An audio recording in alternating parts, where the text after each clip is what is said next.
Hello and welcome, I am Min Kobayashi and I'm one of the hosts for the Poc-A-Thon.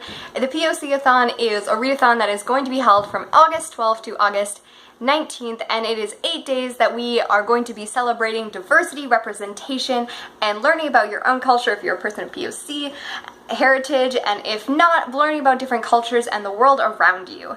And I am so excited to be hosting this with Diana and Color. That was a long sentence with no breathing. Ghost Reader, Story Glyph, and Paola Manchira. And this is really exciting. It's a readathon, and I love readathons. And I know the summer has been full of readathons, but I hope that you join us on one more. It's like the last big bang right before the school year cuts and kills our throats and makes us read books that, you know, we don't want to read as much. Anyways, it is going to be focused on that, and as well as very highly encouraged to be reading books with main characters of colors as well as written by authors of color. You don't necessarily have to have every book written by a person of color. I just highly recommend it because it's great that we're having diversity from white authors, but it is also really great to support people that's voices and own voices weren't being represented before. So yes, a side note, this video will not be edited because my editing decided that it just hated me and my computer got water damage, so fun times. Anyways, I'm going to be going through the challenges and talking about which books I'm going to be reading. And in a few weeks, not in a few weeks, in a few days, I'm going to be bringing you my recommendations if you haven't made your TBR. And a side note, if you do a TBR or a recommendations video, I will enter you in a giveaway that will be for 20 Canadian dollars from Book Depository. And that's really exciting because who doesn't love free stuff? And please send it to me because I can't guarantee that I will find your video, although I have been searching for them. But you know, make my life easier. You get bonus points. You don't actually get bonus points. Anyways, I'm going to stop rambling, going into the challenges. So first of all is to read books from three different challenges. I said challenges too much. From 3 different races, ethnicities, or cultures. That doesn't necessarily have to be all in one book, which is really hard. My fellow hosts were confused and did a lot of trying to find one book with 3 main characters of different races, and I was like, you guys are awesome, you did a lot of research.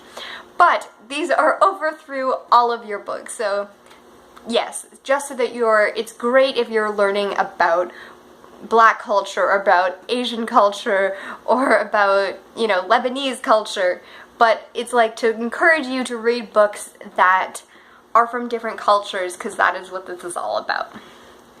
Anyways, and then I'm going to use this book for this challenge. It doesn't fit any of the other ones exactly. I do apologize. I talk very fast, and I have a lung disease thing right now, so breathing just hurts my throat a lot, and not breathing hurts my throat. And I don't have editing, so I can't edit out me breathing very dramatically. Sorry. Okay, so this book, during the intermission of breathing, anyways, The World We Found by Thrity Amragard. Butchered that name, sorry. This is a book that is about 4 students that went to university together in Bombay, England, India. I was thinking India in my head. Anyway. And now it picks up 30 years later. I really hope there has flashbacks between the 2. I'm pretty sure it probably will. They were unconventional and advanced for their age, and they were like the new age thinkers of their era. But now 30 years later, things are different, and they all have secrets and different lives, and some of them are sad, some of them are, you know, hiding secrets and all of that. And I love this cover. I love just the beautiful name, The World We Found. Maybe it's just because I'm finishing up my own college days, and I'm looking forward to the future, and I'm looking at the friends, and I'm thinking about the person I was now, and the person I was in late high school, and the person I was 10 years ago, which is just weird that I can say 10 years ago, and I was an adolescent.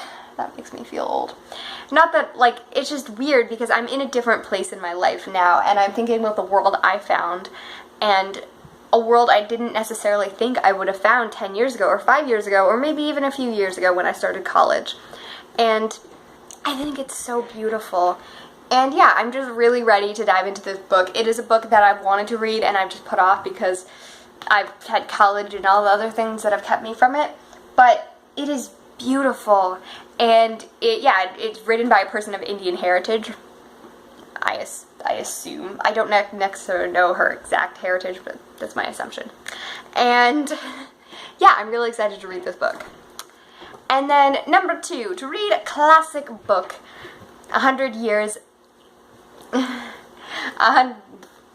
that's not the book. 100 Years of Solitude by Gabriel Garcia Marquez. This is a book that I've also thought had the most poetic name ever. I just love the names of all of these books. But yes, this is a book with magical realism, following a family, following a culture, following a city for 100 years, and from the first line, it's beautiful. I've read it. And yeah, I'm really excited to read this. I'm also going to sub this in for the third one right now, which is to read a science fiction fantasy, one or the other. And this is magical realism, which is kind of a cheat on fantasy, but you know, I'm really hoping my library will come through and I will get, like, I've requested enough POC fantasy books that I'm just really hoping that one of them comes in so I can read them, but you know. But yeah, I'm really excited to read this book, and it's translated. It was originally written in Spanish, so it's translated and a classic, and I have all the hype for it. And then some poetry. I'm going to be reading some Langston Hughes, I have a collected work of Langston Hughes from the library that I'm really excited for, and he is one of the forerunners, I believe, or at least the most famous, of the Harlem Renaissance people, and he has so much for Black culture in the US, and I'm just so excited to dive into his work. I love poetry. I've been reading a lot of poetry, and because I love poetry, I'm definitely going to hopefully be picking up more poetry during this week. I just haven't tracked it all down because boxes and moving and, you know, all that crazy stuff, and libraries hate me. But if you have any recommendations that would probably be in a public library, let me know, because I'm a student and don't have money to buy new books, which I really wish I did. Wow, I'm really rambly today, and I can't cut it out, I'm sorry. Anyways, number 5, read a book that deals directly with racism, prejudice, or immigration. And I really wanted to read The Boat People because it's so amazing. It's about immigration to Canada, and I'm totally forgetting her name. Anyways, but that will be on my recommendations video. But this one is going to be You're Not a Country, Africa, and it's by Pius Adesanyi. And this is actually someone who was born in Nigeria but teaches at the University of Carleton, which is in my hometown of Ottawa, so I'm really psyched. My best friend goes there. She's practically my sister, and now I have to be like track down this author so that I can talk to him. Anyways, but it is a beautiful essays, and one of the things that Diana did, she gave me some alternate things that she thought were awesome that weren't included in all of our announcement videos because we filmed at different times and they weren't all there at the time, but one of her things was to read an essay collection, and I think that this is brilliant because I love nonfiction, because I love exploring people's heads in fiction, but I love just being able to see in an academic sense as well as a personal sense what it means for people to go through certain things, and I'm really psyched for this book. It's one that I'm needing to pick up for too long, and I've been putting off for too long. That's like the history of all these books. But yeah, it deals with culture and representation and Western influences on Africa and the diversity and the culture and the beauty of this beautiful place that has over 50 countries, and yet people stereotype so strongly. It kind of makes me pissed off. Anyways, and then another book that I'm definitely going to pick up, it is my only audiobook of this, so I'm tracking down other POC audiobooks, but I haven't been able to find that many that aren't super popular and have a million holds, or I'm just waiting on holds. But the one that I have is Hunger by Roxane Gay. This is a feminist memoir by her, and it explores body image and control and how things just work in her mind. I don't know, I haven't read it, but I'm assuming those are the things, and it sounds really powerful, and most of the people that I know that are POC have such strength of character because they've had to go through so much stuff that no person should have to go through, and I think that that voice and exploring that strength and learning to accept yourself and be control of your own mind, even if you can't always control how cruel the world is, I think is such a beautiful message, and I'm really excited to be reading this. And there's a few other books that I'm hoping to pick up, and we're just gonna hope for the best. Anyways, sorry for this ridiculously long and rambly video, but I really hope you'll be coming and joining us, and yes, those are my words for today. Have fun reading and join us, and send me your giveaway entry for doing your TBR and recommendations video. Okay, have a great day. Spilled water.